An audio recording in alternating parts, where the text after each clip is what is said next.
ఈనాటి వర్తమానమును మనందరం వినడానికి మరి సిద్ధపడి వచ్చున్నారా? దేవుడు అనుగ్రహించిన సమయం పోతే మళ్ళీ సమయము రాదు. మరి గడిచిన వారములో మరి దైవవాక్యములో మనం నేర్చుకున్న భాగము ప్రభు దినము గురించిన వర్తమానం నేర్చుకున్నాం. మరి ఈరోజు మరి విశ్వాసము గురించిన వాక్యాన్ని అనేక రోజులుగా, అనేక సందర్భాలలో, అనేక కూటములలో విశ్వాసం అనే అంశం పైన మనము ధ్యానం చేసుకుంటున్నాం. ఈరోజు 4వ భాగాన్ని, విశ్వాసంలోని 4వ భాగాన్ని నేర్చుకుంటాం. అడుగుతారా మొదటి భాగం ఏందని? అవునా? రైట్, చెబుతాను నేను. విశ్వాసము అనే సబ్జెక్ట్ లేదా అంశం గురించి మాట్లాడుకుంటున్నప్పుడు దాన్ని 5 భాగాలుగా నేర్చుకుంటాం. మొదటగా విశ్వాసం అంటే ఏంటి, రెండవది 2 రకాల జ్ఞానం గురించి నేర్చుకుంటాం, మూడవది విశ్వాసమునకు ఆధారం ఏంటి అని నేర్చుకుంటాం, 4వదిగా విశ్వాసము ఎలా పనిచేస్తుంది, 5వ భాగంగా విశ్వాసం యొక్క ఫలితాన్ని నేర్చుకుంటాం. The results of faith. అర్థమవుతుందా? What is faith? 2 types of wisdom. What is the basis of faith, how faith works and the results of faith. విశ్వాసం అనే అంశం చాలాసార్లు అనుకుంటాం మనందరం కూడా, విశ్వాసులము, క్రైస్తవులు, విశ్వాసులు 2 మాటలు విడదీయనివి. అవునా? ఈ 2 అంశాలు 2 రకాల ప్రజలుగా చూస్తే విడదీయలేని మాటలు ఇవన్నీ కూడా. క్రైస్తవులు అనగానే విశ్వాసులు అంటారు. అవునా? మరి ఈ విశ్వాసులుగా ఉన్న మనకు విశ్వాసం అంటే తెలుసా? ఈ విశ్వాసముతో విశ్వాసులుగా పిలువబడుతున్న మనముంటున్న ఈ ప్రపంచంలో లేదా ఈ కాలంలో, ప్రభు వచ్చే కాలంలో ఆయన అంటాడు, నేను విశ్వాసమును కనుగొంటానా? నేను వచ్చే కాలంలో విశ్వాసమును కనుగొంటానా అని ప్రశ్న వేసి వదిలిపెట్టాడు మనకు. దాని అర్థం ఏంటంటే, ఆయన ఏ విధమైన మనుషుల కొరకు ఎదురు చూస్తున్నారు, ఎటువంటి మనుషులుగా ఇప్పుడున్న కాలంలో మనుషులు ఉన్నారు, ఏ విధంగా the definition, the ground rooting of faith has changed. అంటే ఏ ఆధారం పైన విశ్వాసం ఆధారపడి ఉండాలో ఆ ఆధారము పైన విశ్వాసం ఉండకుండా మనుషులు దానిని క్రమేణా మార్చుకుంటూ వెళ్తున్నారేమో. అందుకని విశ్వాసులమని చెప్పుకుంటున్నాము, కానీ విశ్వాసం ఏంటో తెలియదు. చాలా రోజులుగా ఇదే సబ్జెక్ట్ మాట్లాడుతున్నాను, బోరు కొడుతుందేమో. నేను ధ్యానిస్తున్నప్పుడు కాన్షియస్గా ఈ లెంట్ డేస్లో, ఈ ఉపవాస దినాలలో ఆలోచన చేస్తున్నప్పుడు, ప్రభువా, ఈ కాన్షియస్గా నేను దీన్ని, ఈ సబ్జెక్ట్ నుంచి ధ్యానిస్తున్నప్పుడు దేవుడు ఎంత నేర్పిస్తున్నాడంటే, ఇప్పటివరకు మనకు తెలుసా? తెలిసింది, విన్నది నిజంగా అదేనా అని రకరకాలుగా దేవుడు నేర్పిస్తున్నాడు. అందుకని నేను మాట్లాడిన ప్రతిసారి కొత్త మాటల్ని మీ మధ్యలో ఉపయోగించినా మీరు కొంచెం ఇబ్బందికరంగా అనిపించవద్దు. ఎందుకంటే ఏ రోజు అనుభవం దేవుడు ఆ రోజుకి మనకు నేర్పిస్తుంటాడు. సో విశ్వాసం యొక్క ఫౌండేషన్స్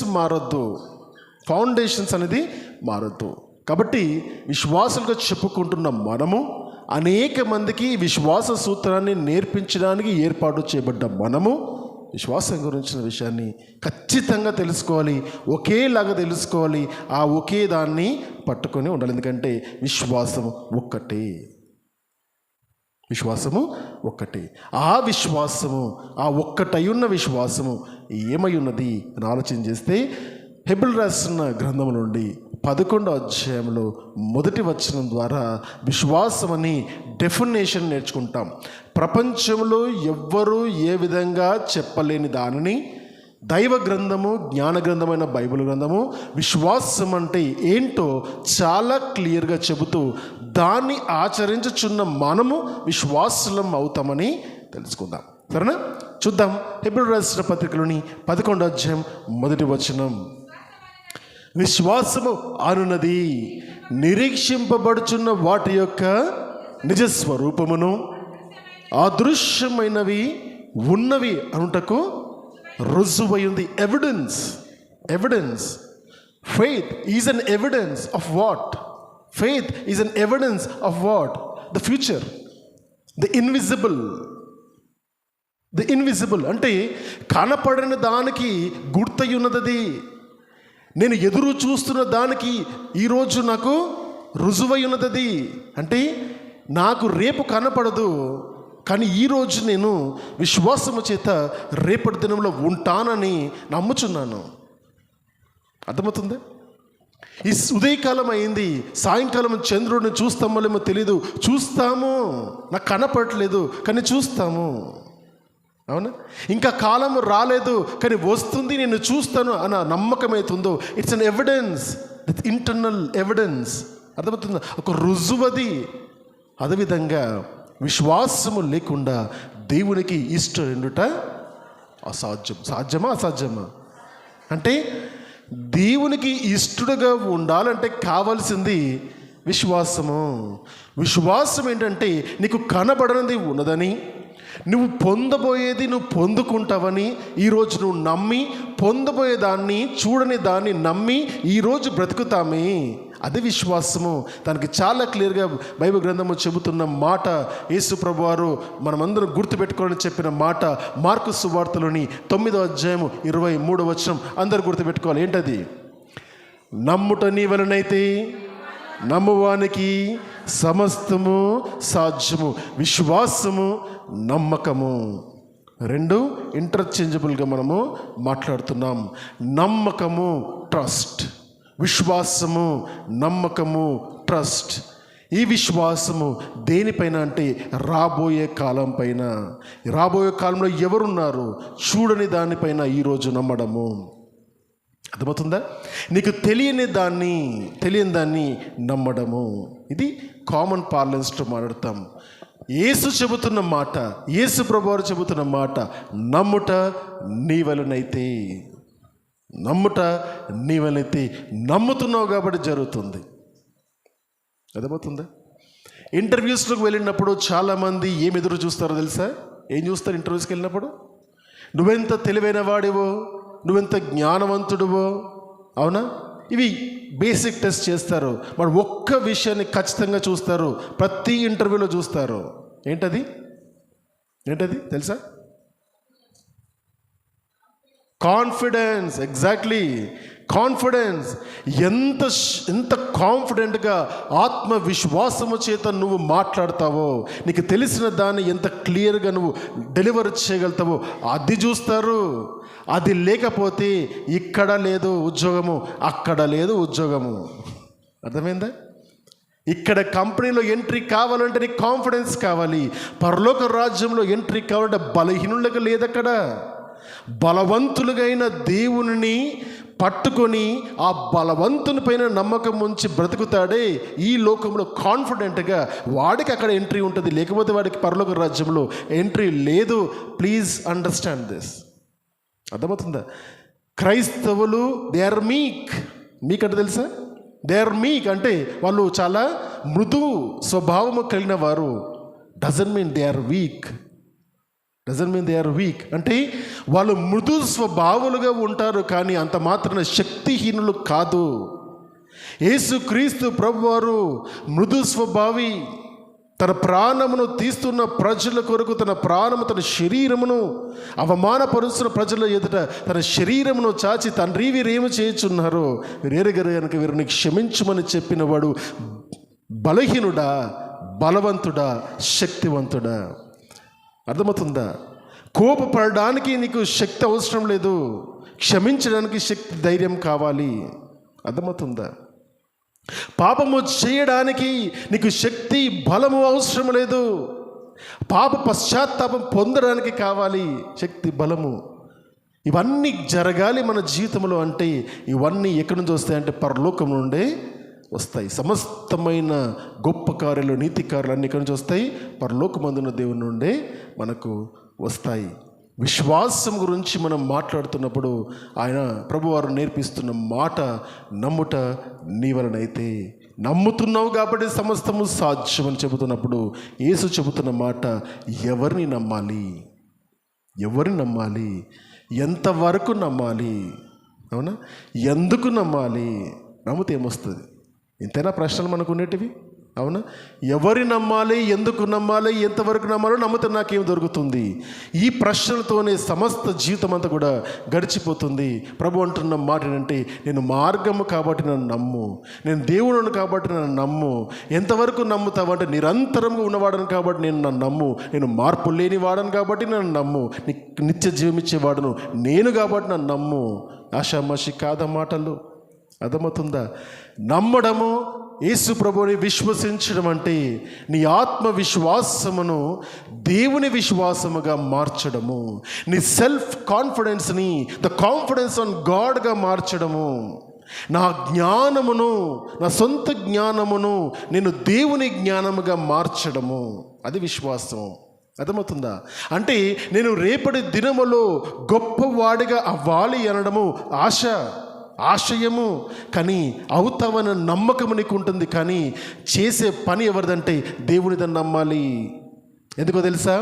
నాకు నమ్మకం ఉన్నది, నేను ఏదని కూడా అది సాధిస్తానని మనుషులు ప్రగల్భాలు పలుకుతున్నప్పుడు దేవుడు చూసి నవ్వుకుంటూ అంటాడు, ఈ రాత్రి నీ ఊపిరి నేను తీసేసి ఎటుపోతావు, నువ్వు నీ కాన్ఫిడెన్స్ ఎడిపోతుంది, నీ శక్తి సామర్థ్యం ఎడిపోతాయి, నీ చదువులు ఎక్కడ పోతాయి, నీ డబ్బు ఎక్కడ పోతుంది. క్షణంలో మనుషుల యొక్క ప్రాణము క్షణభంగురం అని తెలిసి ఆ క్షణంలో మనిషి చెబుతున్న మాట, నన్ను నేను నమ్ముతున్నాను అంటాడు.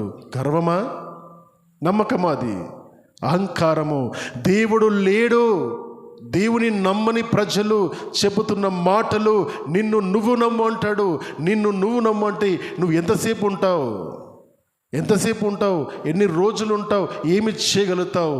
నిన్ను సృష్టించిన వాడి యొక్క కరుణ కటాక్షము మనుషులపైన లేకపోతే ఒక మనిషి ఒక క్షణం బతకడు.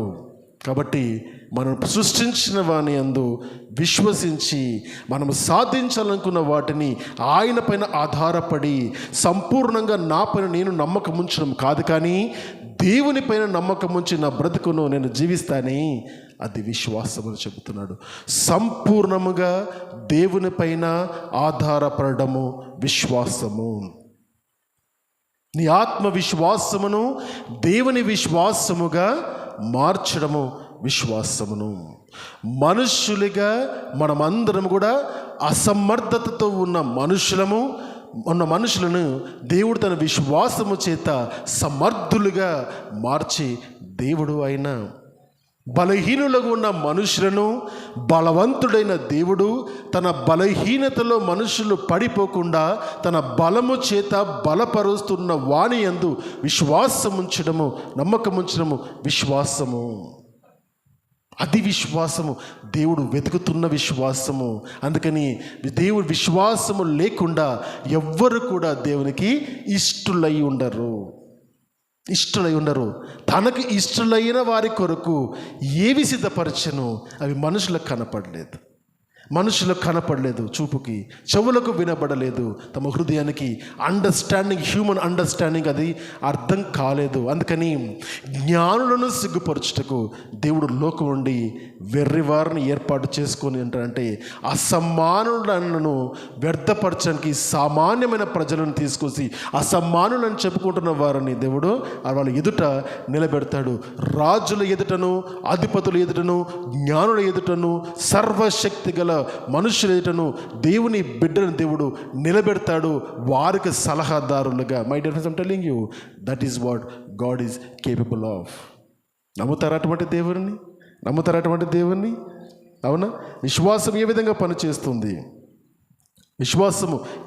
పనిచేస్తుంది ఆలోచిస్తే 2 రకాల విశ్వాసం గురించిన వాటిని మనము చూస్తున్నాము. 2 రకాల జ్ఞానము. మనిషి ఒక నిర్ణయం తీసుకునేటప్పుడు తన ముందు ఎప్పుడు 2 దారులు వస్తాయి. ఆ 2 దారుల్లో ఒక జ్ఞానము మనుష్య జ్ఞానము, రెండవది ఆత్మతో నింపబడే జ్ఞానము.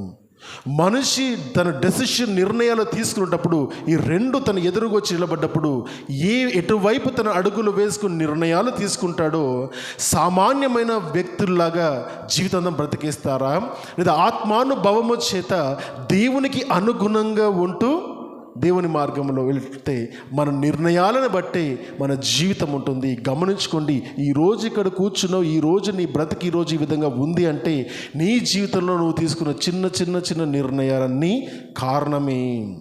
మనం అనుకుంటాం ఏదైనా ఏ నిర్ణయమైనా పర్వాలేదులే, ఎట్లన్నా బతకొచ్చులే, ఎట్లన్నా మాట్లాడొచ్చులే, ఎవరినన్నా ఈ విధంగా చూడొచ్చులే, ఏ పనైనా చేయొచ్చులే.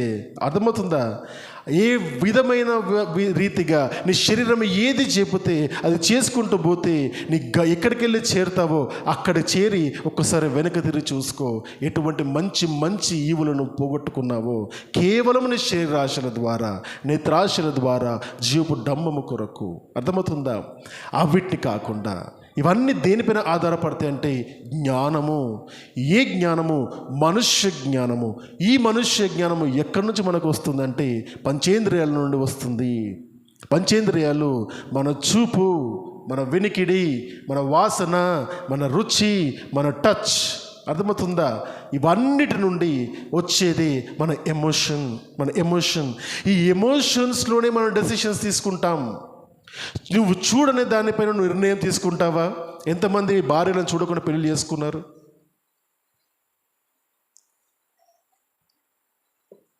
ఎంతమంది భర్తని చూడకుండా పెళ్లి చేసుకున్నారు? అర్థమవుతుందా? చూడకుండా ఏ నిర్ణయాలు జరగవు. అర్థమవుతుందా? నీ కన్ను, దేవుడు అంటే నీ కన్ను నీ దేహం అంతటికి వెలుగు అంటాడు. ఎందుకంటే నీ కన్నే సమస్తము. కన్ను లేకపోతే సమస్తము చీకటి. చూచి నిర్ణయాలు తీసుకుంటాం, విని నిర్ణయాలు తీసుకుంటాం. అర్థమవుతుందా? మాట్లాడి నిర్ణయాలు తీసుకుంటాం. ఇవన్నీ మన అనుభవాలు, ప్రతి దినం బ్రతుకుతున్న జీవన ప్రయాణములో మనకు వస్తున్న ఎన్నో అనుభవాలను బట్టి మనము నిర్ణయాలు తీసుకుంటాం. ఏది మంచి, ఏది చెడు అని మనము కొద్ది జ్ఞానము పెంచుకుంటూ ఈ లోక జ్ఞానమును మనం ఏం చేస్తాం, దాన్ని బట్టి కొన్ని నిర్ణయాలు తీసుకుంటాం. అవునా? మరి దేవుని సన్నిధికి వచ్చినప్పుడు, దేవుని బిడ్డలుగా నువ్వు మార్చబడ్డప్పుడు మరి ఏ జ్ఞానముతో నువ్వు నిర్ణయాలు తీసుకోవాలని దేవుడు చెప్తాడంటే విశ్వాసము అన్న నుండి వచ్చే జ్ఞానము నుండి నువ్వు నిర్ణయాలు తీసుకోవాలి. అది దేవుని శక్తి, పరిశుద్ధాత్మ శక్తి పైన ఆధారపడి ఉన్న ఆ జ్ఞానం. అది చదువుదాము. అపోస్తలుడైన పౌలు గారు కొరింథీయులకు రాసిన మొదటి పత్రికలోని 2వ అధ్యాయము 4 నుంచి 6 వచనం ఒకసారి చదువుకుందాం. మీ విశ్వాసము అంటే మీకు అందరికి చెప్తున్న మాట వినాలి. ఎవరి విశ్వాసం అది? మీ విశ్వాసము లేదా నా విశ్వాసము మనుష్యుల జ్ఞానమును ఆధారము చేసుకొనక దేవుని శక్తిని ఆధారము చేసుకొని ఉండవలనని నేను, అంటే పౌలు భక్తుడు మాట్లాడినను, సువార్త ప్రకటించినను, జ్ఞానయుక్తమైన తీయని మాటని ఉపయోగించక పరిశుద్ధాత్మయు దేవుని శక్తినై ఉన్న కనపరుచు దుష్టాంతములను నేను వినియోగించితిని. అంటే సువార్త ప్రకటించినప్పుడు మనుషుల యొక్క జ్ఞానాన్ని నేను ఆధారము చేసుకొనక, నేను కేవలం అంటే మనుషులు జ్ఞానం ఏం చేస్తుందంటే ఎదుటివాడిని కన్విన్స్ చేయాలని చెప్పేసి అలంకరణ రూపకంగా అనేక దుష్టాంతాలు, ఒరేటర్స్ అంటారు వీళ్ళని, ఏ గుడ్ ఒరేటర్ అంటారు. చక్కని మాటలు మాట్లాడి ఎదుటివాడిని కన్విన్స్ చేయాలండి. అంటే ఏమంటే దాన్ని కవ్వింపుతో ఉన్న మాటలతో నేను మాట్లాడలేదు. అర్థమవుతుందా? అంటే ఇవన్నీ లోక జ్ఞానాన్ని ఆధారం చేసుకున్నప్పుడు ఆ విధమైన మాటలు మన నోటికి వస్తుంది. దేవుని యొక్క శక్తిని ఆధారం చేసుకున్నప్పుడు నీవు నీ జ్ఞానాన్ని, నీ అనుభవ జ్ఞానాన్ని ఉపయోగించవు. అర్థమవుతుందా? నీ అనుభవ జ్ఞానాన్ని ఉపయోగించకపోవడము అంటే నేను ఏవైతే నా అనుభవము గుండా నేర్చుకున్నానో, నా ఎదురుగా వస్తున్న పరిస్థితులు, మనుషులపై నాకున్న ఆలోచన విధానం, ఇవేవిని ఆధారం చేసుకునక ఆయన సువార్త ప్రకటించేటప్పుడు కేవలం దేవుని శక్తిని ఆధారం చేసుకుని నేను ఆ దుష్టాంతమును మీ ముందు ప్రదర్శించానంటే పరలోకంలో వచ్చిన మాటను యాజ్ ఇట్ ఈజ్గా మీకు ఇచ్చాను. నమ్ముతావా? బాగుపడతావు. నమ్మవా? నశించిపోతావు. నాకేం పర్వాలేదు, చెప్పవలసిన బాధ్యత నాకుంది కాబట్టి చెబుతున్నాను అంతే అని చాలా ప్లెయిన్గా చెబుతున్న మాట అది. అందుకని మన విశ్వాసము దేనిపైన ఆధారము చేసుకోకూడదు, దేనిపై ఆధారం చేసుకోకూడదు. మీ విశ్వాసము లోక సంబంధమైన మనుషుల జ్ఞానమును ఆధారము చేసుకోండి. అంటే నీ విశ్వాసానికి ఏది ఆధారము? అర్థమైందా?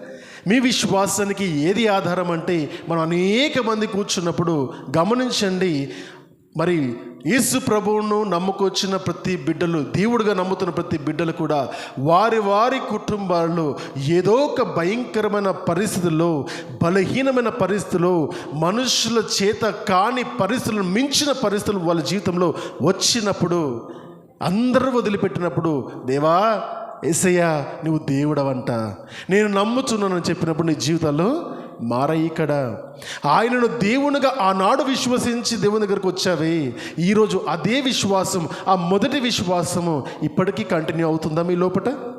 ఒకసారి పరీక్షించుకోవాలి. ఎందుకు పరీక్షించుకోవాల్సిన అవసరం ఉంది అంటే, ఆ విశ్వాసమే నిజమైన విశ్వాసము. క్రమేణా ఆ దేవుని పైన ఆధారపడి ఆ విశ్వాసము క్రమేణా మనుషుల పైనకి మారుతూ వస్తుంది. దేవుడి దగ్గరికి వెళ్తే దేవుడు నా దగ్గరికి వస్తాడు అన్న మాట నుండి బయటకు వచ్చి, నేను మనుషుల దగ్గరికి వెళ్తే దేవుడు నాకేదో ఇస్తాడని మనుషుల దగ్గరికి వెళ్ళి ఆ స్థితిలోకి మనుషులు మారిపోతున్నారు. ఆనాటి క్రైస్తవులు దేవుని కొరకు విశ్వాసం అంటే ఆయన కొరకు బ్రతకాలని నేర్చుకున్నారు. ఈనాటి క్రైస్తవులు ఆయన పేరు చెప్పుకొని బతుకుతున్నారు. అర్థమవుతుందా? This is the reality. విశ్వాసం యొక్క డెఫినేషన్ మారిపోతుంది. విశ్వాసం యొక్క దేవుడు నేర్పించిన మాట మర్చిపోతూ ఎక్కడికి చేరిపోయామంటే, యేసు దేవుడేనా? నిన్న దినాన్న ఒక స్థలానికి వెళ్ళాను. నేను 2 గంటల సేపు, అంటే తెలిసిన పరిచయస్తున్న మా సార్ ఆయన దగ్గరికి వెళ్ళాను. నేను వెళ్ళినప్పుడు ఆయన ఒక బాబాని నమ్ముకుంటాడు, తెలుసు, అప్పటి నుండే నమ్ముతారు. మా ఇద్దరికి కొద్దిగా ఎప్పుడు కూడా అక్కడక్కడ క్రీస్తు గురించి కొంచెం తప్పుగా మాట్లాడినప్పుడు నేను ఆయనకు కొంచెం గట్టిగానే ఇస్తాను, మాట్లాడతాను. నిన్న సందర్భంలో దాదాపు 19 సంవత్సరాల తర్వాత మళ్ళీ కలిశాను. కృతజ్ఞతతో వెళ్ళి, సరే ఇక్కడ దగ్గరకు వచ్చాను, మళ్ళీ కలవడానికి వచ్చానంటే చాలా సంతోషంగా రిసీవ్ చేసుకున్నారు. దాదాపు 2 గంటలు మంచిగా మాట్లాడుకున్నారు.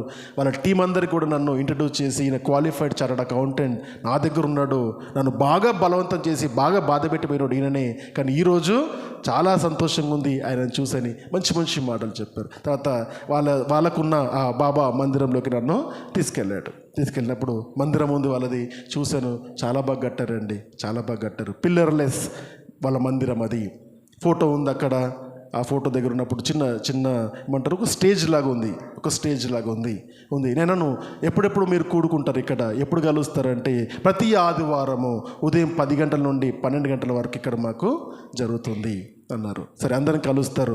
ఏం నేర్పిస్తారు, ఎవరు నేర్పిస్తారంటే, ఎవరికి నేర్పించాలి? మా బాబా ఒక మాట చెప్పాడు. ఏమని చెప్పాడంటే, నిన్ను వల్ల నీ పొరుగువాన్ని ప్రేమించమని చెప్పాడు అన్నాడు. అవునా అన్న. తర్వాత రెండో మాట చెప్పాడు, కనబడుతున్న మనిషిని ప్రేమించలేని వాడు కనబడని దేవుణ్ణి ప్రేమిస్తాడా అని మా బాబా చెప్పాడు. మీ బాబా చెప్పాడా అని వాక్యం చూపించాను నేను. యేసు ప్రభు కూడా అదే చెప్పాడు. ఆయన కంటే ముందు ఎవరు చెప్పారు ఈ మాట నన్ను? ఎవరు చెప్పలేదు. ఆయన తర్వాత చెప్పేటోళ్ళు అందరూ ఆయనను కాపీ కొట్టారా లేదా అన్నాను. ఆయన కాపీ కొట్టారా లేదా? ఆయన కూడా చెప్పాడు కదా, ఆయననే చెప్పాడు. My dear friends, I'm telling you, ఖచ్చితంగా చెప్పే మాట అక్కడ చెప్పే మాటను వచ్చాను. నువ్వు నమ్మినా నమ్మకపోయినా 2000 సంవత్సరాల క్రితం యేసుక్రీస్తు ప్రభువు చెప్పిన మాటలను ఈరోజు కూడా అనేక మంది ఉపయోగిస్తూ దానినే పట్టుకొని బ్రతుకుతున్నారు. ఎంత గొప్పగా! ఒక సంతోషకరమైన విషయం అక్కడ ఏంటంటే, యేసు ప్రభువు వారు చెప్పారన్న మాటని నమ్మలేదు, కానీ తన ప్రకారం బ్రతుకుతున్నాడు. ఆయన నిజంగా చెప్పాలంటే తన ప్రకారం బ్రతుకుతున్నాడు.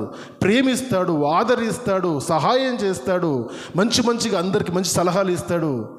ఇది ఆలోచించాలి. సందిగ్ధత నా లోపల రాత్రికాల ప్రార్థనలో పెట్టుకున్నప్పుడు దేవ, మరి ఈ సార్ గురించి మాట్లాడుతున్నప్పుడు ఆయన యాక్చువల్గా ఆచరిస్తున్నాడే, కానీ నిన్ను నమ్మట్లేదే అని ఆలోచిస్తున్నప్పుడు, దాని గురించి ధ్యానిస్తున్నప్పుడు ఒక్క ఒక్క అంశమును, ఒకటి కాదు 2 అంశాలు నా మైండ్లోకి వచ్చాయి. ఏంటంటే, మరి ఎవరు పరలోకానికి వెళ్తారు దేవా? నీ పేరు చెప్పుకున్న విశ్వాసులుగా ఉన్నవారు, ఆచరించిన వారిని పరలోక రాజ్యానికి తీసుకెళ్తావా? లేదా నీ పేరు తెలియక ఆచరిస్తున్న వాళ్ళని పరలోకం తీసుకెళ్తావా అంటే, ఆయన సింపుల్గా అన్నాడు, నీ మంచి కార్యాలు నా దృష్టిలో మురికి గుడ్డలతో సమానము అన్నాడు. మంచి కార్యాలు చేసేవాడు పరలోక రాజ్యం కాదు, కానీ యేసుక్రీస్తు ప్రభువారి నమ్మి విశ్వసించి దాని ప్రకారం బ్రతికేవాడంటే, యేసుక్రీస్తు ప్రభు నమ్మడంలో ఉన్నది కదా, నమ్ముంటే బాగుండు కదా అని ఆయనను మార్చిదేవా, ఆయనకు నువ్వు దర్శించు ప్రభు అని ప్రార్థన చేస్తాం. ఎందుకంటే ఒకవైపు అనేకులు క్రైస్తవులుగా చెప్పుకుంటున్నారు, కానీ అటువంటి జీవితాన్ని జీవించట్లేదు. ఇంకొక వైపు మనకంటే గొప్ప గొప్ప జీవితాన్ని జీవిస్తూ కానీ క్రీస్తు తెలియదు. క్రీస్తుని ఎందుకు నమ్మట్లేదు తెలుసా? ఎంతోమంది నాతో పాటు పని చేసే వారిని వాళ్ళందరితో కనుక్కున్నప్పుడు, నేనంటే చాలా ఇష్టం వారికి, నా మాటలన్నీ ఇష్టం, నేనంటే ఇష్టము, కానీ ఎందుకు క్రైస్తవం అనగానే ఏదో తెలియని ఒక మైండ్లో ఒక బ్లాక్ ఉండిపోయింది. దేనివల్ల అంటే, ఒకటి ఇక్కడ లేడు కదా ఆయన, ఇక్కడ పుట్టలేదు కదా ఆయన, ఒకటైతే. రెండవది, ఇక్కడ నమ్మినోళ్ళు ఆయనలాగా ఉంటే ఎంత బాగుండు. అక్కడెక్కడో పుట్టాడైనా అంటారు. సమాధానం చెబుతాము, దేవుడు ఎక్కడైనా పుడతాడు, సమాధానం చెబుతాము. కానీ అది కూడా కాదు ఫండమెంటల్గా వచ్చిన ప్రాబ్లం. దేవుని విశ్వసిస్తాను అనుకుంటున్న ఏ క్రైస్తవుని కూడా ఆ విధంగా కనపడలేదే మాకు మార్కెట్లో. అద్భుతాల దగ్గరికి వెళ్తారు, ఆశ్చర్య దగ్గరికి వెళ్తారు, చిన్న మాటల్లో మనుషులు పడిపోతారు, అబద్ధాలు ఆడతారు, వ్యభిచారం చేస్తున్నారు, దొంగతనాలు చేస్తున్నారు, పని దగ్గర పని దొంగల్లాగా ఉంటున్నారు. ఇవన్నీ చూసినప్పుడు ప్రశ్న ఏంటంటే, నువ్వు అసలు క్రైస్తవుడవా? వాళ్ళు వేస్తారు ప్రశ్న, నువ్వు క్రైస్తవుడవా? ఎంత గొప్పగా మార్చేసాం మన జనరేషన్ క్రైస్తత్వం యొక్క పేరును. 1000 సంవత్సరాల నుండి నిర్మాణము చేసిన గొప్ప క్రైస్తవ కోటను ఈ జనరేషన్ మొత్తం కూడా నాశనం బట్టి చేసింది. ఐఎమ్ టెల్లింగ్ యూ, స్వార్థపరులైనప్పుడు ఆ విధంగా జరుగుతుంది. ఆ ప్రజలు దేవుని యొక్క మాటలు నమ్మి బ్రతుకుతున్నారు. బాధ అనిపించింది, దేవా మేము బలహీనము, మమ్మల్ని బలపరచు. విశ్వాసము యేసుక్రీస్తు ప్రభు పైన సంపూర్ణంగా ఆధారపడ్డము. నా వీడియోస్ చూపించాను నేను, చాలా సంతోషపడ్డారు. నేను కూడా చూస్తాను, నాకు తెలియదు నువ్వు చెబుతావని చాలా సంతోషము. అర్థమవుతుందా? సాక్ష్యం ఇంపార్టెంట్. మనని తీర్చే ప్రజల దగ్గరికి నేరుగా వెళ్ళి నీ క్రీస్తును ప్రకటించాలంటే నీకేం కావాలంటే, నీ క్యారెక్టర్ కావాలి నీకు. వాళ్ళ దగ్గర వాళ్ళని గెలిచే, వాళ్ళకంటే ఉన్నతంగమైన బ్రతుకు కావాలి నీకు. అప్పుడు నమ్ముతారు. సాక్ష్యము లేని జీవితం కనుక జీవిస్తే నిన్ను చూసి వచ్చేవాడు కూడా రాడు. ఈరోజు అనేక మంది క్రీస్తు దగ్గరికి రాకపోవడానికి కారణము క్రైస్తవులే. ఇది మర్చిపోదండి. మనమే మన మాటల్లో ఉన్న ప్రేమ చేతలలో కనపడలేదు. మాటల్లో కనపడే ప్రార్థన మరి చేతల్లో మరి సహాయం చేయడానికి ముందుకు రావు. This is the reasons we are losing. ముందుకు వెళ్దాం. ఈ మాటను చూస్తున్నప్పుడు ఒక మాట గుర్తొస్తుంది. యాకోబు గారు రాసిన పత్రికలో ఒక మాట చూద్దాము. యాకోబు గారు రాసిన పత్రికలో 2వ అధ్యాయము 17 చూడము సరే. అలాగే విశ్వాసము క్రియలేనిదైతే అది ఒంటిగా ఉండి మృతుమైన దగ్గును. అయితే ఒకడు నీకు విశ్వాసం ఉన్నది, నాకు క్రియలున్నవి. క్రియలు లేకుండా నీ విశ్వాసం నాకు కనపరచని అడుగుతాడు. నేను దాని క్రియల చేత నా విశ్వాసం నీకు కనపరుస్తాను అని చెబుతాడు. అంటే ఒకటేమంటే విశ్వాసము క్రియ. యేసు ప్రభువారు చెప్పిన 2 ఆజ్ఞలలో మొదటి ఆజ్ఞ, నీ పూర్ణాత్మతో, నీ పూర్ణ శక్తితో, నీ పూర్ణ వివేకముతో నీ దేవుడైన యెహోవాను ఏం చేయాలి? సేవించు, ప్రేమించు. అవునా? విశ్వాసం. ఆయన ఉన్నాడని నమ్మడము విశ్వాసము. క్రియ ఏంటో తెలుసా? నిన్ను వల్ల నీ పొరుగువాని ప్రేమించు. క్రియ. క్రియ. ఇది చేయకపోతే ఈ విశ్వాసం ఏమవుతుందంటే ఒకటైపోతుంది. అంటే విశ్వాసం ప్లస్ క్రియ ఈజ్ ఈక్వల్ టు విశ్వాసి కదా. విశ్వాసం ప్లస్ క్రియ ఈజ్ ఈక్వల్ టు విశ్వాసి.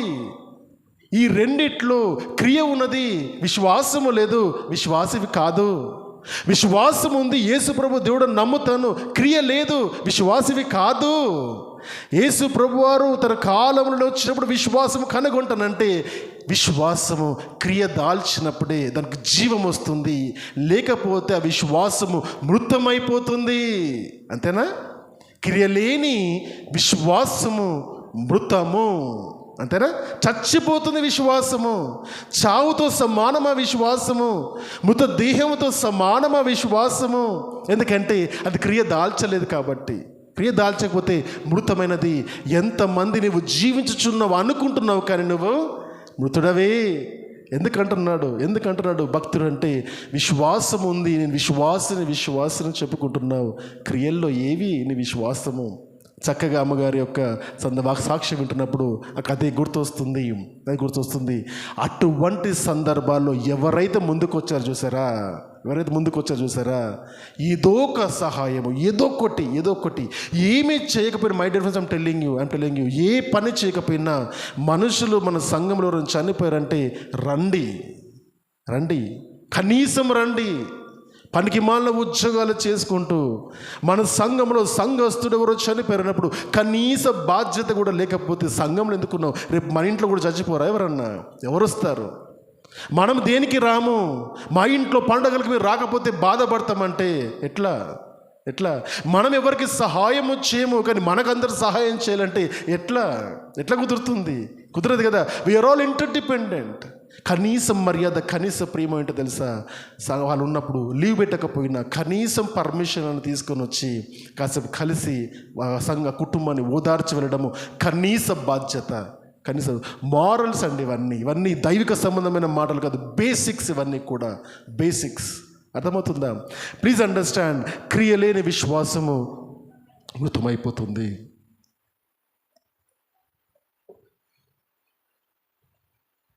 విధేయత చూద్దాము. How the faith will work. విశ్వాసము ఏ విధంగా పని చేస్తుందో మనము చూద్దాము. విశ్వాసం అనే కొన్ని విషయాలు మనము నేర్చుకున్నాము. దేవుడు చెప్పిన దానికి విధేయత చూపించడము విశ్వాసంలో ఒక భాగము. మనపైన మనము ఆధారపడకుండా దేవునిపైన ఆధారపడము విశ్వాసం. అర్థమవుతుందా? ఆత్మవిశ్వాసమును దేవుని విశ్వాసముగా మార్చడము విశ్వాసము. మనము నమ్మడం మాని దేవుని నమ్మడము విశ్వాసం. గుర్తుపెట్టుకుంటారా? ఈ 4 అవునా? గుర్తుపెట్టుకుంటారా? రైట్, ముందుకు వెళ్దాము. మరి ఈ విశ్వాసం ఏ విధంగా వస్తుందంటే మొట్టమొదటిగా దేవుని యొక్క వాక్యము వినడం ద్వారా. వినడం వల్ల విశ్వాసం వస్తుంది. ఏది పడుతుంది వింటామా? కాదు. దేని గురించి వినాలి? క్రీస్తుని గురించిన మాట అయి ఉండాలి అని రాస్తారు అక్కడ. క్రీస్తుని గురించిన మాట ఉండాలి. వినుట వలన విశ్వాసం. కాబట్టి వాక్యాన్ని వినడము, వాక్యాన్ని చదువుకోవడము, ప్రార్థన చేయడము, నిరీక్షణతో దేవుని వైపు ఎప్పుడు చూడము, ఎదుటి వారు సహాయము కోరినప్పుడు వారికి సహాయకులుగా ఉండడము. ఇవన్నీ విశ్వాస యాత్రలో మనము చూస్తూ ఉంటాం. తర్వాత మనం మరి విశ్వాసానికి ఆధారము చూసినప్పుడు దేవుని యొక్క స్వభావాన్ని చూస్తాం. మరి ఈ విశ్వాసానికి ఏది ఆధారము? ఎందుకు నమ్మాలి? ఎవరు నమ్మాలంటే ఆయన స్వభావాన్ని చూసి నేర్చుకుంటాం. ఆయన స్వభావం ఏంటి? దేవుని యొక్క స్వభావం ఏంటి? ఆయన అందరికంటే ముందున్నవాడు. నేను నమ్మిన దేవుడు ఎవరు? ఈ లోకంలో పుట్టి చనిపోయి మళ్ళీ కనపడకుండా పోయినాడు కాదు. మనం నమ్మిన దేవుడు ఈ లోకంలో పుట్టి కన్య గర్భబంధం ఆయన పుట్టి ఏ పాపము లేనివాడుగా ఆయన పుట్టి బ్రతికి పరలోక రాజ్యం యొక్క మర్మములు ఈ లోకంలో తెలియపరిచి మనుషుల్ని ఎంతగా ప్రేమించాడంటే తన ప్రాణమును చెంతగా ప్రేమించి తన ప్రాణము సహితము పనికి మాలిన మనుషుల కొరకు అర్పించి మరణించి 3 రోజులు తిరిగి లేచాడే, మరణాన్ని గెలిచాడే. అందుకు నమ్ముతాను దేవుణ్ణి, అందుకు నమ్ముతాను. అనేక మంది బాబాలు, అనేక మంది గొప్ప గొప్ప మాటలు చెప్పేవాళ్ళు, అనేక మంది లోకంలో వచ్చారు, వెళ్ళిపోయారు, కనపడట్లేదు. జీవించువాడు మాత్రమే, దేవుడు మాత్రమే నిత్యము జీవిస్తాడు. కాబట్టి నేను 2 మార్గంలో వెళ్తున్నప్పుడు ఒక మార్గం దగ్గరకు వచ్చి ఆగిపోయి ఎటెళ్ళాలని తోచినప్పుడు ఒకడు మరణించిన వాడు కనపడతాడు, ఒకడు బ్రతుకున్నోడు కనపడతాడు. ఎవరిని అడుగుతావా అడ్రస్? నువ్వు చచ్చిపోయిన అడుగుతావా, బ్రతుకున్న అడుగుతావా? బ్రతుకున్నవాన్ని అడ్రస్ అడుగుతాం మనము. కాబట్టి యేసు ప్రభు నిరంతరము బ్రతికే ఉన్నాడు. కాబట్టి ఆయన దగ్గరికి ఈరోజు ప్రార్థన చేస్తున్నాం, యేసు నామములో ప్రార్థన చేస్తున్నాం. ఎందుకంటే ఆయన మరణాన్ని గెలిచిన వాడు. నరమాత్రుడిగా వచ్చాడు, కానీ నరుడు మాత్రమే కాదు. నరమాత్రుడిగా వచ్చినంత మాత్రాన కేవలం నరుడు కాడు, దైవము నరునిగా వచ్చినవాడు. ఆయన అందరికంటే ముందున్నవాడు, అందరి తర్వాత కూడా ఉండువాడు. అర్థమవుతుంది. అందుకని ఆయన స్వభావంలో ఏం కనపడుతుందంటే నిరంతరం ఉండువాడు, మార్పు లేనివాడు, వైఫల్యం ఎరగనివాడు, అబద్ధం ఆడనివాడు. అర్థమవుతుందా? నేర్చుకున్నామా? ఇవి స్వభావాలు దేవునివి. యేసుక్రీస్తు ప్రభువారి యొక్క మరణ పునరుద్ధానము నా రక్షణకు ఆధారము. ఈరోజు యేసుక్రీస్తు ప్రభువారు నేను నమ్ముతున్నామంటే ఎందుకు నమ్ముతున్నామంటే, మొదటిగా ఆయన స్వభావం బట్టి నమ్ముతాను. రెండవది ఆయన నా కొరకు ఇచ్చిన విమోచన క్రయధనమును జ్ఞాపకం చేసుకొని ఆయనను నమ్ముతున్నాను. మూడవది దేవుని యొక్క వాక్యం బట్టి దేవుని నమ్ముతాము. ఆయన మాట్లాడే దేవుడు, తన వాక్యముతో మాట్లాడే దేవుడు. మన 4వ భాగానికి మనం వచ్చినప్పుడు గాడ్ విల్ గివ్ ఫెయిత్. విశ్వాసము ఎవరిస్తారంటే దేవుడి ఇస్తారు. రోమీయులకు రాసిన పత్రిక చూద్దాము, 1వ అధ్యాయము 17వ వచనము. ఎందుకనగా నీతిమంతుడు విశ్వాస మూలముగా జీవించునని రాయబడిన ప్రకారము విశ్వాస మూలముగా అంతకంతకు విశ్వాసము కలిగినట్లు దేవుని నీతి ఆ విశ్వాసమునందు బయలుపరచబడుచున్నది. విశ్వాసము చేత ఒక వ్యక్తి నీతిమంతుడిగా మార్చబడుతున్నాడు. అబ్రహాము దేవుని నమ్మెను, అది అతనికి నీతిగా ఎంచబడును. ఆధారం విశ్వాసమునకు ఆధారము లేనప్పుడే ఆయన దేవుడిని తను వింటున్న స్వరము దేవుని స్వరమని నమ్మి విశ్వసించాడు కాబట్టి నీతిమంతుడిగా తీర్చబడ్డాడు. విశ్వాసము లేకుండా దేవునికి ఇష్టం అసాధ్యము, విశ్వాసము లేకుండా నీతిమంతుడిగా మార్చబడ్డము అసాధ్యము.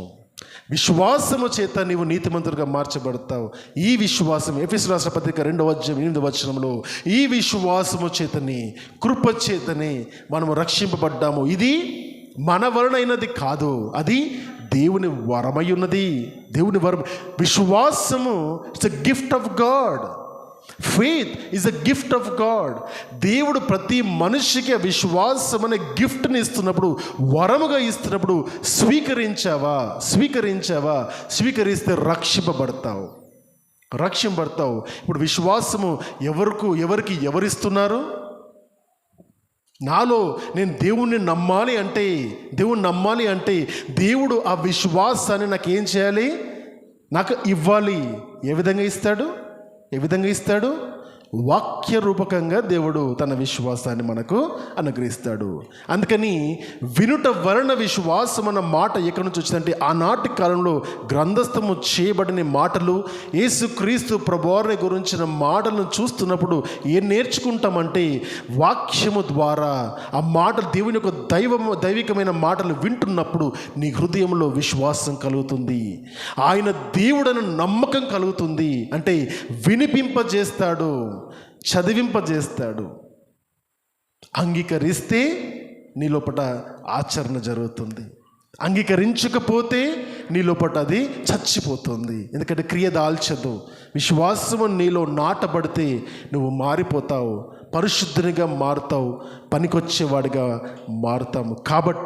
కాబట్టి మనము విశ్వాసం ఏ విధంగా వస్తుందంటే దేవుని యొక్క వరం. కాబట్టి దేవుని యొక్క మాటలు నీ చెవుల వరకు వెళ్తున్నాయి అంటే అది దేవుడు నీకు ఇచ్చిన వరం. దాన్ని కనుక నిర్లక్ష్యం చేస్తే అది మళ్ళీ తిరిగి వేరే వారి దగ్గరికి వెళ్తుంది. వాడు విని అంగీకరిస్తే రక్షింపబడతాడు, నువ్వు విని అంగీకరించకపోతే శిక్ష విధింపబడుతుంది. ఇది నేను చెప్పిన మాట కాదు. యోహాను సువార్తలో 3:16 యేసు ప్రభువు వారు చెప్పిన మాటనే అది. అర్థమవుతుందా? ఆయన శిక్షించడానికి రాలేదు, కానీ తన కుమారుని ద్వారా విమోచన కొరకు వచ్చారు. కాబట్టి విశ్వాసము ఎవరి ద్వారా ఇవ్వడం జరుగుతుంది? దేవుని ద్వారా వస్తుంది. ఏ విధంగా వస్తుంది? తన వాక్యం ద్వారా. చూద్దామా మాట? రోమీయులకు రాసిన పత్రికలోని 10వ అధ్యాయం చూద్దాం. 10వ అధ్యాయం చూద్దాం. 17వ వచనం చూద్దాం. కాగా వినుట వలన విశ్వాసము కలుగను. ఆ వినడం ఎవరి గురించి వినాలి? వినుట క్రీస్తుని గురించిన మాట వలన కలుగను. చాలు. ఆయనను నేను చెప్పున్నదేమనగా, వారు వినలేదా? విన్నారు కదా. వారి స్వరం భూలోకమందటికి, వారి మాటలు భూదిగంతల వరకును బయలు వెళ్ళెను. మరియు నేను చెప్పుదేమగా, ఇశ్రాయేలునకు తెలియకుండానా, ఈ రోజున్న క్రైస్తవులకు తెలియకుండానా? వారు వినలేదా? వాళ్ళు వినలేదా? విన్నారు. ఏం మిస్ అయ్యారు? అంగీకరించలేకపోయారు. ఇంటర్నలైజేషన్ అంటారు దాన్ని. Unless you have the internalisation of the faith, నీలో ప్రతిఫలం అనేది జరగదు. విత్తనము నాటినప్పుడు చెట్టు మొలిసి ఫలించాలి అంటే అది విత్తనము భూమిలోకి వెళ్ళి పరిపక్వం కావాలి. పరిపక్వమై పగిలినప్పుడు అది ఫలించడం ప్రారంభిస్తుంది, చెట్టుగా ఫలిస్తుంది, తర్వాత తనకు వచ్చే పండ్లతోని ఫలిస్తుంది. విశ్వాసము పరిపక్వమై నీ హృదయములో వచ్చినప్పుడు, ఈ మాటలు విన్నప్పుడు నీ హృదయం మొదటిగా పగులుతుంది. నేను వ్యర్థుడనని తెలుసుకుంటావు, నేను పనికి మాలినవాడని తెలుసుకుంటావు, నేను బలహీనుడనని తెలుసుకుంటావు. నీలో నుండి పశ్చాత్తాపం వస్తుంది, కన్నీళ్ళు వస్తాయి, మోకరిస్తావు, క్షమించమని దేవుణ్ణి అడుగుతావు. అది జరిగిందా? ఆ అనుభవం లేకపోతే ఈ రోజు వరకు కూడా నీకు మారు మనసు దొరకలేదు. I'm telling you my dear friends, ఎన్ని సంవత్సరాలుగా క్రీస్తుని అంగీకరించావు? ఒక్కసారి నా పశ్చాత్తాపంతో ప్రభు దగ్గర ప్రార్థన చేసావా? క్షమించు ప్రభు అని ప్రార్థన చేసావా? చెయ్యకపోతే మారు మనసు దొరకలేదు. Please agree this words. వాళ్ళు వినలేదా అంటే వాళ్ళు విన్నారు కానీ పడిపోయారు. మనము వింటున్నాం, పడిపోతున్నామా? జాగ్రత్త. ముందుకు వెళ్దాం. యాకోబు రాసిన పత్రికలో 2వ అధ్యాయం 17వ వచనం చదువుకున్నట్టు మరొకసారి చదువుదాం. విశ్వాసం ఏ విధంగా పనిచేస్తుందంటే, మొదటిగా ఏ విధంగా పనిచేస్తుంది? దేవుడు విశ్వాసమును అనుగ్రహిస్తాడు. రెండవదిగా ఈ విశ్వాసము దేవుని యొక్క వాక్యము నుండి మనకు దొరుకుతుంది. మూడోది చూద్దాం, ఈ విశ్వాసము ఏ విధంగా పనిచేస్తుంది అంటే అది క్రియల మూలముగా పనిచేస్తుంది. ఇంతకుముందు చదివిన వాక్య భాగం మరొకసారి చదువుదాం. అలాగే విశ్వాసము క్రియలేనిదైతే అది ఒంటిగా ఉండును, మృతమైనదగును. చాలమ్మా. విశ్వాసము క్రియలేనిదైతే అది ఒంటిగా ఉండును, మృతమైపోవును, చనిపోతుంది విశ్వాసం అని చెబుతున్నాడు. అంటే విశ్వాసం పనిచేయదా అంటే పని చేయట్లేదు. ఎందుకు పని చేయట్లేదు అంటే ఈ విశ్వాసము వాక్యము క్రియాశీలమైనది, క్రియారహితమైనది కాదు. అంటే మనం నేర్చుకుంటున్న వాక్యము, మనం వింటున్న వాక్యము క్రియ దాల్చాలి, క్రియాశీలమైనది, క్రియారహితమైనది కాదు. అంటే వితౌట్ యాక్షన్స్ కాదు, విత్ యాక్షన్స్. క్రియ ఖచ్చితంగా దాల్చాలని ప్రభు ఇక్కడ మనకు నేర్పిస్తున్నారు. ఇంకో మాట చూద్దాం. మత్తయి సువార్తలోని 7వ అధ్యాయం చూద్దాం. మత్తయి సువార్తలోని 7వ అధ్యాయము 24 నుండి 27 వచనాలు మెల్లగా. కాబట్టి ఈ నా మాటలు విని మర్చిపోయేవాడా? వాటి చొప్పున చేయవాడు. అవునా? ఈ నా మాటలు విని, ఇప్పుడు ఈ వాక్యం విని కొంతమంది వెళ్ళిపోతున్నారు వెనుక నుంచి. అవునా? వెళ్ళిపోతున్న ఈ మాటలు విని వెళ్ళిపోయిన వాళ్ళందరూ ఎక్కడ కట్టుకున్నారు? ఇల్లంతా ఇసుక మీదలు కట్టుకున్నారంట. ఏమైపోయింది? ఇసుక మీదలు కట్టుకుంటే చదవండి. ఈ నా మాటలు విని వాటి చొప్పున చేయబడి ప్రతివాడును బండ మీద తన ఇల్లు కట్టుకుని బుద్ధిమంతుని పోలియుండును. వాన కురిసెను, వరదలు వచ్చెను, గాలి విసిరి ఆ ఇంటి మీద గట్టిగా కొట్టెను, కానీ దాని పునాది బండ మీద ఉన్నది కాబట్టి అది పడలేదు. మరియు ఈ నా మాటలు మళ్ళీ ఈ నా మాటలు విని వాటి చొప్పున చెయ్యని వాడు ఎటువంటి వాడు? ఇసుక మీద ఇల్లు కట్టుకున్నాడు. మళ్ళీ ఏమొచ్చింది? వానొచ్చింది, వరదొచ్చింది, గట్టిగా విసిరి ఇంటిపైన కొట్టింది. ఏమైపోయింది? ఇల్లు లేచిపోయింది. ఇల్లు కనపడదు, ఇంకా చచ్చిపోయింది. ఇల్లు చచ్చిపోయింది. విశ్వాసం చచ్చిపోయింది అక్కడ. అర్థమవుతుందా? విశ్వాసము క్రియ లేనిదైతే ఆ విశ్వాసం మృతమైనట్టుగా మన శరీరం, మన జీవితము క్రీస్తు అనే పునాది, ఆయన పైన విశ్వాసం ఉంచుకుని మన జీవితాన్ని కానీ కట్టుకోకపోతే, my dear friends, I'm telling you, శోధనలు వస్తాయి, బాధలు వస్తాయి, ఇరుకులు వస్తాయి, ఇబ్బందులు వస్తాయి, నిందలు వస్తాయి, వ్యతిరేకత వస్తుంది, నిన్ను అణగదొక్కుతారు, నిన్ను పనికిమ్మాలు కూడా చూస్తారు. అయినా కూడా అవన్నీ వస్తాయి. నీ శరీరము, నీ విశ్వాసము క్రీస్తు విశ్వాసం పైన ఆధారపడితే నువ్వు కదల్చబడవు. నీ విశ్వాసము క్రీస్తు పైన కాకుండా స్వస్థతల పైన, నూనెల పైన, ద్రాక్షరసం పైన, వీటిపైన ఆధారపడ్డదా? My dear friends, I'm telling you, ఇవన్నీ వస్తాయి, కొట్టుకొని పోతావు, నువ్వు కనుమరుగైపోతావు, కనపడవు, చచ్చిపోతారు. అర్థమవుతుంది? అందుకని అనేక మంది వాక్యము రెండంచుల ఖడ్గంలా ఉంటే అదేమవుతుందంటే గుచ్చుకుంటుంది. కాబట్టి సీట్లలో కూర్చోబుద్దే కాదు. ఎందుకంటే అది గుండెలో గుచ్చుకొని పోతుంది. బ్రతుకును మార్చుకోమని చెబుతుంది, నిన్ను బలవంతము చేస్తుంది. It is good practice, a good practice. అది అవసరము.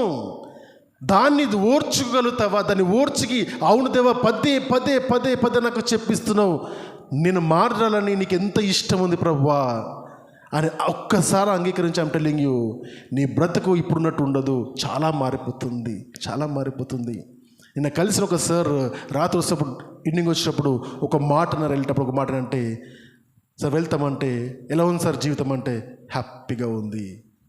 ఎంతమంది చెప్పగలుగుతాము నా జీవితం హ్యాపీగా ఉంది అని? అర్థమవుతుందా? అది కేవలము దేవుని నమ్మిన బిడ్డలకు మాత్రం వస్తుంది. ఆయన ఈ లోకంలో హ్యాపీగా ఉన్నాడేమో, హృదయంలో నేను పరలోకం వెళ్తానన్న సంతోషము, ఆ నిరీక్షణ మనలో ఉంటే ఎంత సంతోషము. ఉపవాసాలు లేకపోయినా మోకాలు మాడుతున్నాయి. ఏం చేస్తాము? అవునా? ఉపవాసాలు ఉంటే ఏమైపోతారో మరి. ఇంకా అర్థమవుతుందా? ఎందుకు చెప్తున్నా ఈ మాట నేను? నువ్వు ఉపవాసాలు ఉంటే నీ ముఖం వెలిగిపోవాలి. ఎందుకంటే నువ్వు కడుపు కోసం తినట్లేదు. దేవా, ఒక ఉద్దేశం కొరకు చేస్తున్నాను, ఏదో ఒకటి సాధించడంగా చేస్తున్నాను, నీకు దగ్గరవడంగా చేస్తున్నాను, నాలో మార్పు కావాలని చేస్తున్నాను. ఉద్దేశపూర్వకమైన ఉపవాసము నిన్ను వెలిగించేటట్టు చేస్తుంది, అనుభవాల గుండా నిన్ను నడిపిస్తుంది. ఉద్దేశము లేని ఉపవాసాలు ఏం చేస్తాయి అంటే నేను నీరసంగా వస్తుంది. ఎప్పుడు 3 అవుతుందా, ఎప్పుడు తినాలా, ఎప్పుడు 4 అవుతుందా, ఎప్పుడు తినాలని టైం చూసుకుంటూ బ్రతికేస్తావు. My dear friends, I'm telling you, అది మనకున్న విశ్వాసాలు ఇప్పుడు ఉన్నది. కాబట్టి my dear friends, please understand. దేవుని వాక్యము రెండంచుల ఖడ్గమని తెలిసినప్పుడు, నీ హృదయాన్ని అది తాకుతున్నప్పుడు దేవుడు చెబుతున్నాడు, మారు మనసు పొందుమని. ఇంకా నిర్లక్ష్యంగా ఉండకు అను దేవుడు చెబుతున్నాడు. విశ్వాసానికి పరీక్షలు వస్తాయి. విశ్వాసం ఏ విధంగా పనిచేస్తుంది? దేవుని యందు ఆధారపడాలని నేర్పిస్తూ, ఏ విధంగా ఆధారపడతావని నేర్పిస్తూ, ఎందుకు ఆధారపడాలని నేర్పిస్తూ, నేను ఉన్నానని ప్రభు ప్రతిసారి వాక్యం ద్వారా దేవుడు మాట్లాడుతున్నప్పుడు దేవుడు కొంచెం ఒక స్టెప్ వెనక్కి వచ్చి అప్పుడు నిన్ను పరీక్షకు సిద్ధపరిచి నిన్ను అక్కడ వదిలిపెట్టి నా బిడ్డ ఏం చేస్తారని చూస్తాడు. ఆదాము అవ్వలకు అదే చేశాడు దేవుడు.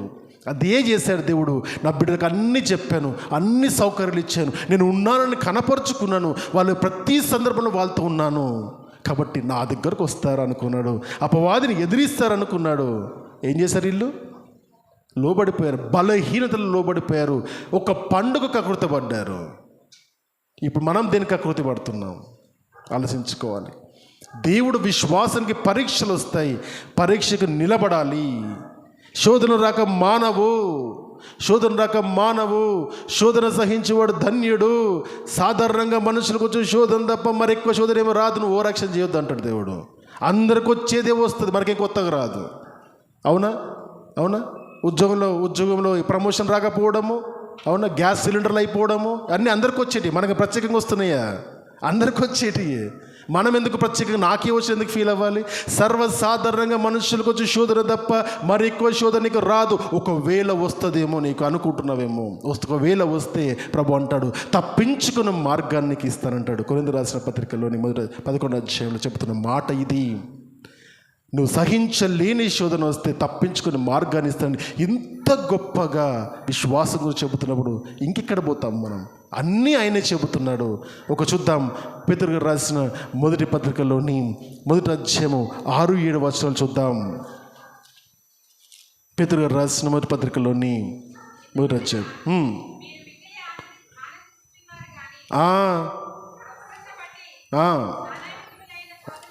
మీరు బాగా నవ్వుతున్నారు, దేవుడు నాతో ఉన్నాడని నవ్వుతున్నారు కదా. ఇప్పుడు చూడు ఏమవుతుంది అంటున్నాడు ఆయన. ఏమవుతారు ఇక్కడ? నానా విధములైన శోధనల చేత ప్రస్తుతము కొంచెము కాలం మీకు దుఃఖము కలుగుచున్నది. నశించిపోవు సువర్ణము అగ్ని పరీక్షల వలన శుద్ధపరచబడుతున్నది కదా, దానికంటే అమూల్యమైన మీ విశ్వాసం. దేనికంటే అమూల్యమైన విశ్వాసం ఇది? 2.5 లక్షలకు తులం బంగారం కంటే కూడా అమూల్యమైనది ఏది? విశ్వాసం. మీరు ఇది గుర్తుపెట్టుకోవాలి. మీ విశ్వాసం దేనికంటే అమూల్యమైంది? బంగారము కంటే కూడా మేలిమి బంగారం కంటే కూడా అమూల్యమైన విశ్వాసానికి, ఆ బంగారానికే పరీక్షలు వచ్చినప్పుడు మరి ఈ బంగారానికి పరీక్షలు రావా?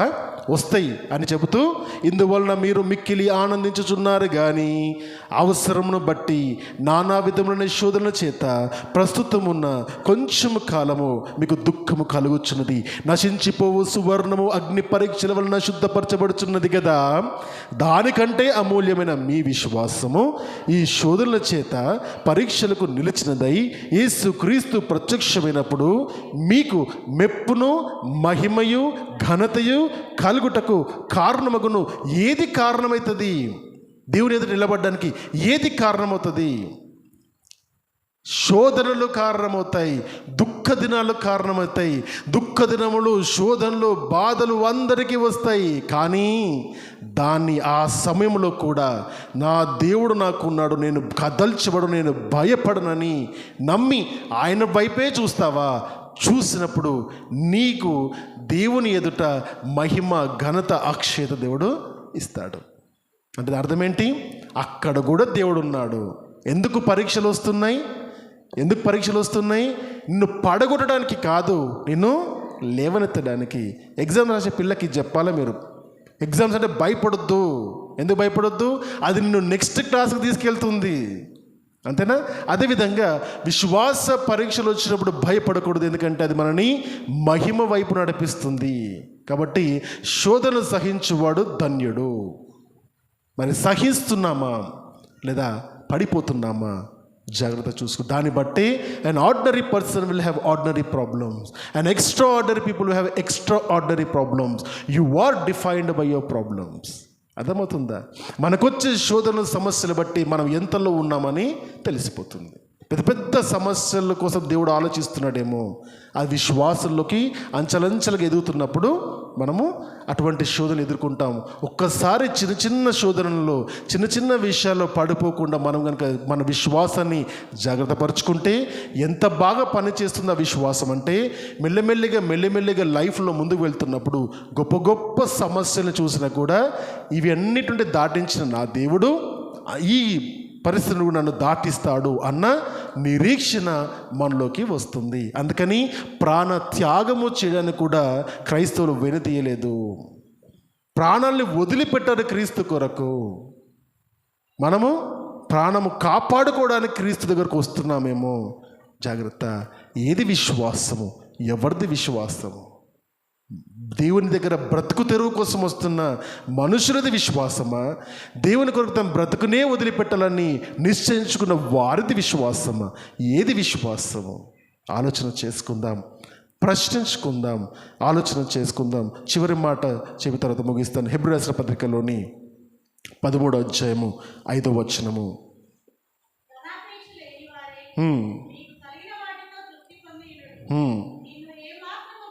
నిన్ను ఏమాత్రము విడువను, నేను ఎడబాయినని ఆయనే చెప్పాను కదా. చాలమ్మా. ఈ మాటను జ్ఞాపకం చేసుకుంటున్నప్పుడు ఒకటి చేయాలంటే, ధనాపేక్ష లేని వారై మీకు కలిగిన వాటితో తృప్తి పొందుడి. ధనాపేక్ష గురించి ఎందుకు అంత ఎక్కువగా చెబుతానంటే, దేవుడు ధనము రెండు దేవుళ్ళు ఈ లోకంలో ఇద్దరు దేవుళ్ళు ఉన్నారు. ఒకటి ధనము, రెండోది దేవుడు. మత్తయి సువార్తలోని 6వ అధ్యాయం చూస్తే మీకు అర్థమవుతుంది. దేవుడు, ధనము. ఎవరిని మొక్కుతావు నీవు? ఎవరి కోసం పక్కలాడతావు? దేవుని దగ్గరికి వెళ్తావా? ధనం గురించి ఆలోచించకు. ధనం దగ్గరికి వెళ్తున్నావా? దేవుడు ఎవరు నీకు అసలు తెలియదు. అర్థముందా? క్రైస్తవులు కొత్త కాన్సెప్ట్ హైబ్రిడ్ మోడల్ తీసుకొచ్చారు. ఈ మధ్య కారులో హైబ్రిడ్ మోడల్ వచ్చింది. ఏంటది? పెట్రోల్ ఉంటుంది, ఎలక్ట్రిసిటీ వెహికల్ ఉంటుంది. అట్లనే క్రైస్తవుల్లో కొత్త హైబ్రిడ్ మోడల్ వచ్చింది. ఆ హైబ్రిడ్ సువార్త ఏంటో తెలుసా? దేవుని దగ్గరికి వచ్చి ధనం అడుగుతాం.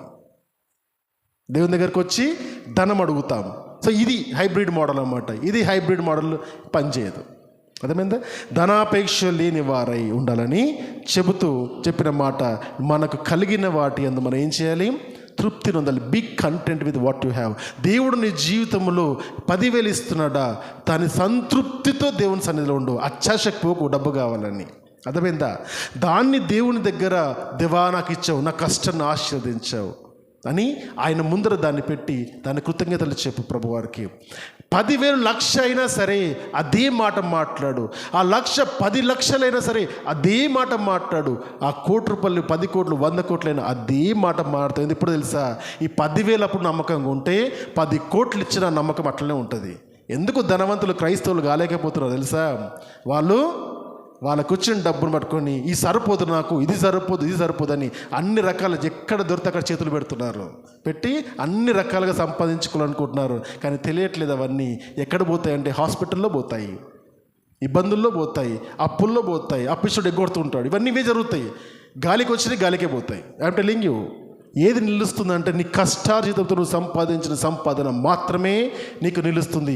ఆ కష్టార్జితం సంపాదించిన సంపాదన ద్వారానే నీకు సుఖంగా నిద్ర వస్తుంది. అన్యాయముగా 1 రూపాయి వచ్చినా నీకు నిద్ర ఉండదు. పడుకోగలుగుతున్నావా సుఖంగా? దేవుని గొప్ప ఆశీర్వాదం అది. కాబట్టి ధనాపేక్ష కలిగిన వారిగా ఉండకుండా ఏం నమ్మకం ఉంచుకోవాలంటే ఇది ఉన్న వాటిని బట్టి తృప్తి ఉండాలి. ఎందుకో తెలుసా?